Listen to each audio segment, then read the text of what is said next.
Kid Cannabis is apparently based on a true story, one that I've not really heard of, and I don't really know if the character names were true, but it is based on a book, looking into a little bit more of it after I watched the movie. Now, this was recommended to me by someone because just the title didn't really draw me in. The poster just made it look kind of almost like a frat comedy. You know, the posters just aren't that great. I mean, have a look at them.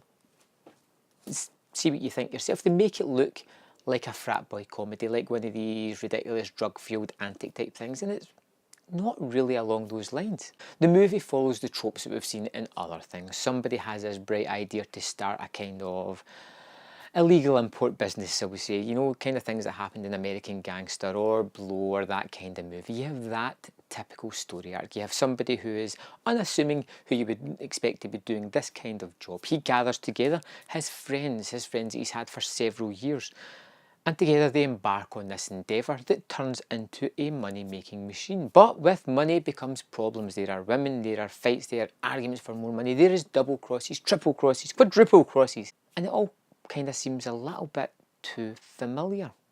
It's got some big names in it as well. It's got John C. McGinley, it has Ron Perlman, whom I was surprised to see in this kind of movie. Like I said, I had a wrong opinion of it when it started, and even though the movie looks pretty good and kind of hits the beats of most of these bigger movies, like I said, it just doesn't seem to have the same kind of panache, that same kind of grab a hold of you and just make you really entertained.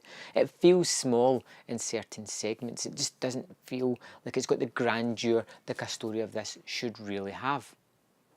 That being said, I still enjoyed aspects of Kid Cannabis. I thought it was pretty good. There are some moments that are kind of funny, but they're on the nose. The characters, unfortunately, are all pretty much one-dimensional, and that's a shame.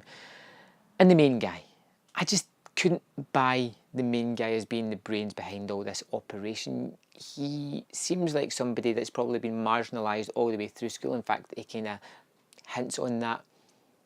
And this is his chance to sort of make it big, and he grabs it with both hands. But he doesn't really seem suited to that lifestyle. He doesn't seem to evolve into that kind of lifestyle. He just kind of seems to do some of the gangstery things by accident.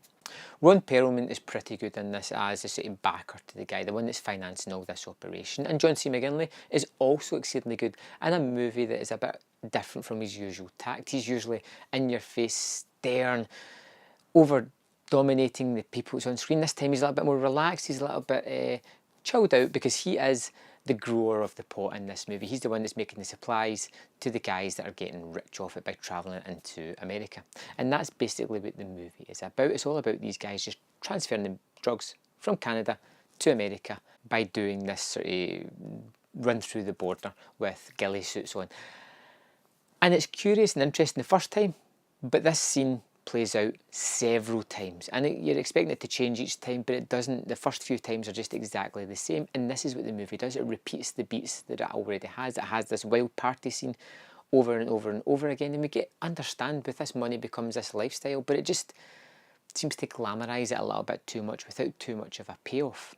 There's all this voiceover throughout the movie as well. It kind of detracts from it. It makes you feel the kind of cockiness behind the person, feel as if they've got away with something, feel as if they've done something they shouldn't, but they just don't care. And it creates a character that you just don't really want to see succeed. You don't particularly like any character, you don't particularly hate any, but they just kind of seem bland ciphers that are going through the motions. I thought Kid Cannabis was okay, nothing more than okay. I'd seen it done better in other movies, I'd seen it with better actors and better direction and production values as well. It's worth a shot if you like those kind of movies. If not, I'd stay well clear from it. I gave Kid Cannabis 2.5 out of 5. It's just okay and no more. Have you seen it? Did you like it? Let me know in the comment box below, and I'll see you next time on Man vs Film.